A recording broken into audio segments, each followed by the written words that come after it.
네, 레이델 연구원의 연구원장 조경현입니다. 안녕하세요.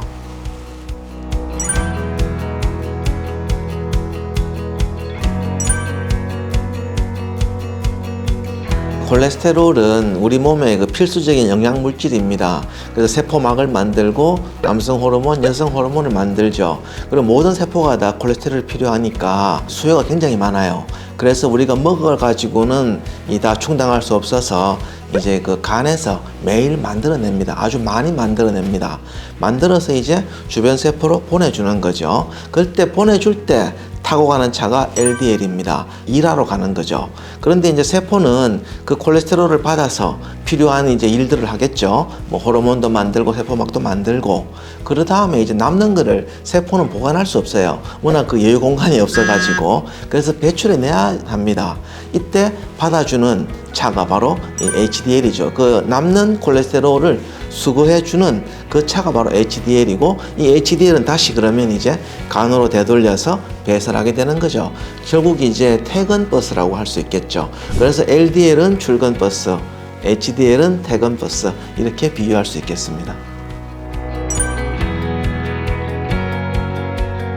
HDL이 낮다는 것은 우리 몸에서 이제 남는 콜레스테롤을 치워주는 소위 청소차가 부족하다는 거죠.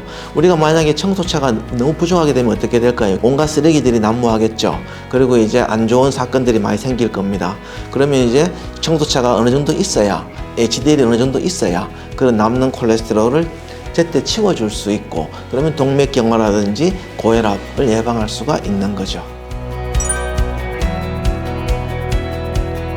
그 많은 그 인구학적 연구에서 HDL이 적정히 높을 때 한 55에서 한 65 사이 정도로 높을 때 가장 이 장수하는 비율이 높았고요.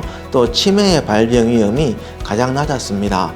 HDL이 낮으면 수명도 짧아지고요. 치매 위험도 높아집니다. 그렇다고 또 너무 높으면 역시 사망 위험도 올라가고 치매 위험도 올라갑니다. 그래서 U자형 커브를 보이는데요. 가장 낮은 사망률을 보이는 곳에서 HDL이 적절히 높았다는 겁니다. 55에서 한 65 정도. 동양인이 그렇고요. 서양인은 한 75에서 80 정도 높았다는 겁니다.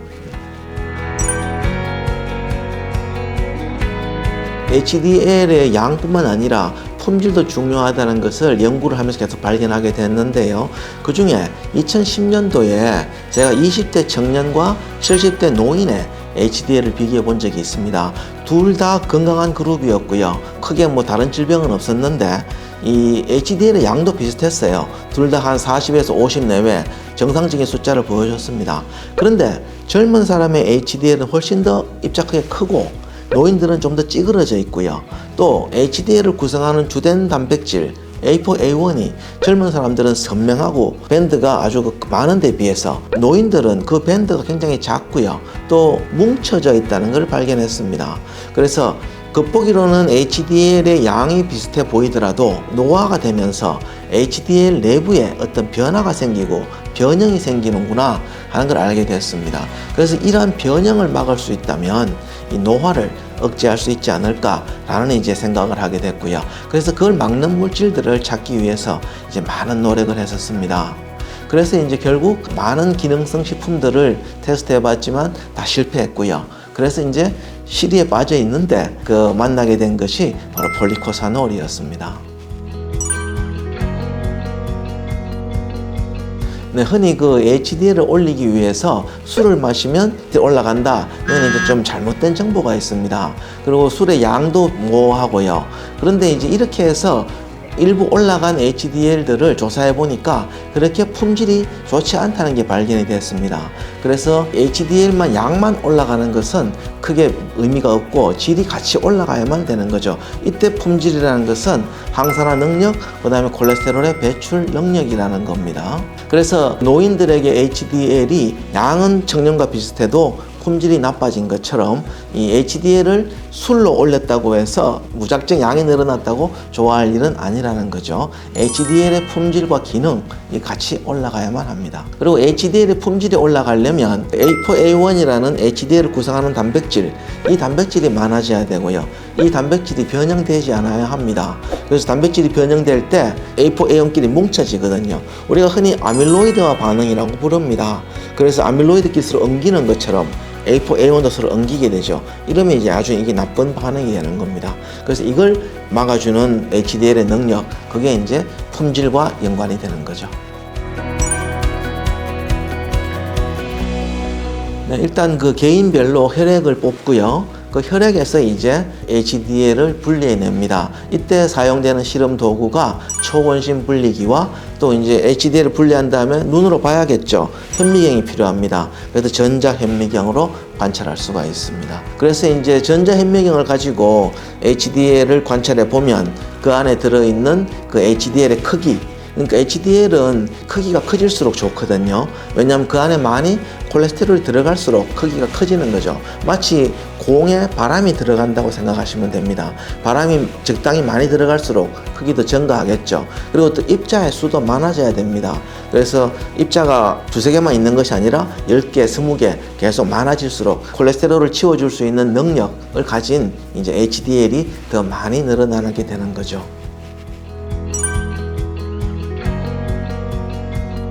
흔히 제일 잘 알려져 있고 쉬운 방법 중에 하나가 유산소 운동입니다.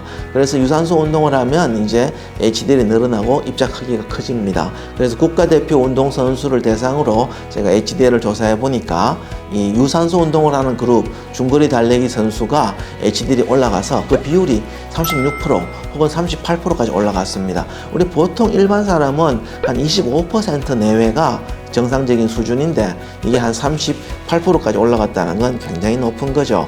그리고 이제 무산소 운동도 도움은 됩니다. 그래서 32% 정도까지 올라갔습니다. 역도 선수, 햄머 던지기 선수를 해보면 한 30% 이상 올라갔죠. 그런데 이제 운동이라는 게 사실은 또 시간이 오래 걸립니다. 일반인들이 하기에는 1년 이상 해야 되고 또 꾸준히 해야 되니까요. 쉽지가 않죠. 그래서 인체 적용 시험을 통해서 HDL의 양과 질을 개선해 주는 걸로 확인이 된 건강기능식품, 이걸 꾸준히 섭취하는 게 좋습니다. 그래서 콜레스테롤 수치 조절을 위해서만 이 식단 조절하는 사람들이 있는데 사실 식생활을 바꾸는 것만으로는 충분하지 않습니다. 왜냐하면 우리 몸의 콜레스테롤은 내가 먹은 거는 20%밖에 안 됩니다. 대부분 80%는 간에서 만들어내기 때문입니다. 그래서 쿠바산 폴리코사놀 사탕수수 왁스 알코올은 이 한국 식약처로부터 이 콜레스테롤의 수치 개선과 혈압 조절의 이중 기능성을 인정받았기 때문에 그런 개별 인정형 재료이고요. 제가 그 한국인을 대상으로 그 12주 동안 먹였을 때 이 혈압이 대조군에 비해서 7.7% 감소했고요. 일본인을 대상으로 임상시험을 했을 때도 20mg을 먹었을 때 한 7% 정도의 감소를 보였습니다. 그리고 쿠바에서 한 임상 연구에서는 그 20mg을 12주 먹였을 때 HDL 수치가 대조군에 비해서 30% 증가하는 것으로 나타났습니다. 그래서 이 쿠바산 폴리코사놀의 한 12주 정도의 꾸준한 섭취가 HDL도 올리고 또 HDL의 품질도 올리고 혈압은 낮출 수 있는 걸로 증명이 되었습니다. 네, 우리가 그 혈액을 분리하면 그 혈액을 이렇게 초원심 분리관에 넣습니다. 그리고 여기에 이제 밀도 용액을 넣고요. 왜냐하면 지단백질이니까 밀도가 낮잖아요. 그래서 낮은 밀도니까 위로 떠오르겠죠. 쉽게 잘 떠올리기 위해서 초원심 분리라는 이 실험 기구를 사용해서 굉장히 빠른 속도로 돌립니다. 그럼 더 잘 떠오르겠죠. 그래서 이렇게 이제 초원심 분리관에 혈액을 넣고 밀도액을 맞춥니다. 그리고 여기 로타에 넣고 돌리면 되는 거죠. 좋은 HDL과 나쁜 HDL의 모습을 보여주는 전자현미경 사진입니다. 왼쪽에 있는 것이 이제 좋은 HDL이고요. 일단 딱 보면 입자 크기가 크고 모양이 가지런하죠. 그리고 입자 수가 굉장히 많다는 걸 알 수가 있습니다. 그런데 옆에 오른쪽에 것은 나쁜 HDL의 모습입니다. HDL이 모양이 불분명하죠. 윤곽이 모호하고요. 또 어떤 데는 보면은 HDL끼리 뭉쳐져 있습니다. 또 크기도 찌그러져 있고요. 우리가 HDL의 양은 비슷하다 할지라도 실제로 HDL의 모양은 이렇게 서로 다를 수 있다는 것을 보여줍니다. 그래서 평소에 같은 50대이지만 운동과 그 다음에 그 적절한 영양 섭취로 건강을 잘 유지하고 있는 모습이고요. 여기는 이제 흡연, 탄수화물의 섭취가 많은 그런 이제 당뇨 환자의 모습에서 HDL의 모습이 확실히 다르다는 것을 잘 보여주고 있습니다.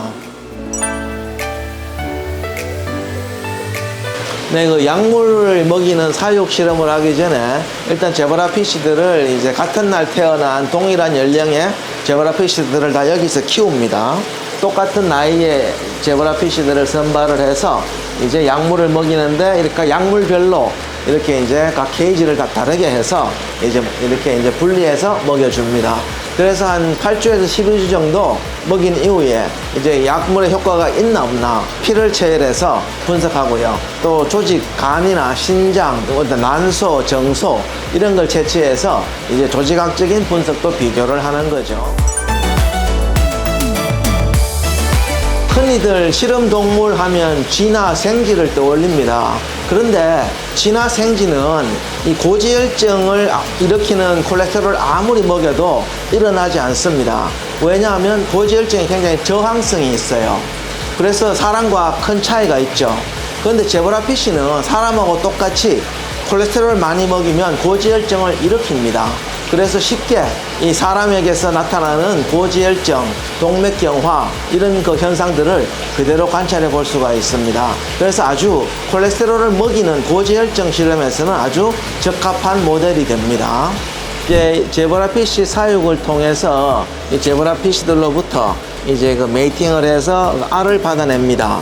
그럼 그 알에다가 이제 HDL을 미세 주입을 해서 이게 좋은 HDL인지 나쁜 HDL인지 제브라피쉬 뼈에 미세 이제 주입해서 평가해 볼 수가 있습니다. 네, 사실 지금이 이제 100세 시대입니다. 그런데 단순히 오래 사는 것만이 절대 행복한 게 아니죠. 무병장수를 해야 됩니다. 그러려면 장수인자 HDL을 반드시 기억해야 됩니다. HDL 콜레스테롤이 55에서 65 정도 mg per 데시리터 근처에서 치매 발병률이 가장 낮았습니다. 가장 우리 현대인들이 두려워하는 질병이 바로 치매겠죠. 알츠하이머나 혈관성 치매 이것들이 걸리게 되면 이제 그동안 평생 일구어 놓은 재산과 자식들을 다 잃어버리게 되는 거죠. 그래서 사망률과 HDL 관계에서도 역시 사망률이 가장 낮은 지점이 한 58에서 65mg per 데시리터 정도 되었습니다. 그러니까 가장 오래 살면서 또 치매를 가장 낮추면서 오래 살아야 되기 때문에 HDL이 높다고만 해서 무조건 안심해서는 안 됩니다. HDL의 품질과 기능을 높이는 노력이 반드시 수반되어야 되겠습니다. 네, 지금까지 경청해 주셔서 감사합니다.